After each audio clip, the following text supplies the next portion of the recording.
আমি মারাত্মক আরেকটি বিষয় তুলছি। মমতা বন্দ্যোপাধ্যায় বলছেন না কারো নাম কাটা যাবে না। হ্যাঁ মমতা ব্যানার্জি শুনে রাখুন, নাম কাটা যাবে কাদের, কাটা যাওয়া উচিত কাদের?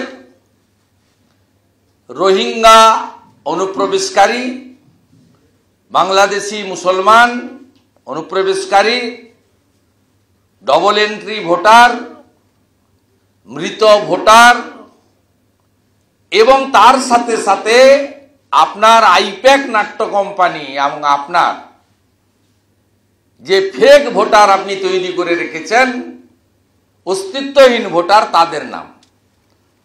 গতকাল দুটো বিধানসভার ফেক ভোটারের তালিকা আমরা পেয়েছি।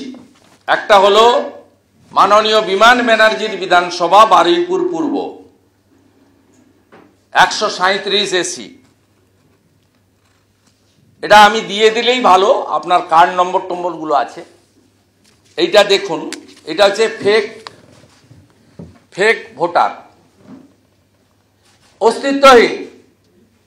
মমতা ব্যানার্জি এদেরকে রাখতে চায়, ইলেকশন কমিশন এদের কাটতে চায়, বিজেপি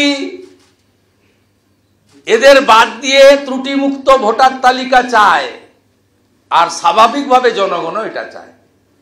দেখুন, এসি অ্যাসেম্বলি কনস্টিটিউয়েন্সি 137 বারুইপুর পূর্ব, ফেক লিস্ট। হ্যাঁ দুটো পেয়েছি আমরা, 294টাই পাবো। এ তো সবে শুরু। আপনার দুটো বিলে 118 জন মতো আছে, এটাতে 38 জন আছে। এবারে দেখুন 206 ময়না,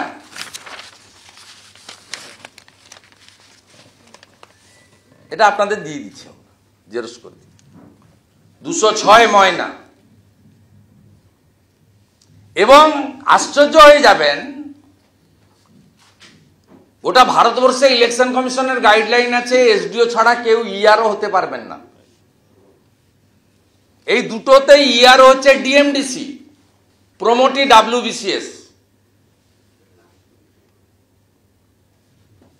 The chief secretary completely violating the norms and direction sent from the ECI, Election Commission of India. দুটোতেই DMDC, they are promoted WBCS। তারা অ্যাডমিট করেছে যে আমি ছুটিতে ছিলাম, ওসি ইলেকশন তুলে দিয়েছে। এবং আমার কাছে খবর আছে, আমি দাবিও করছি,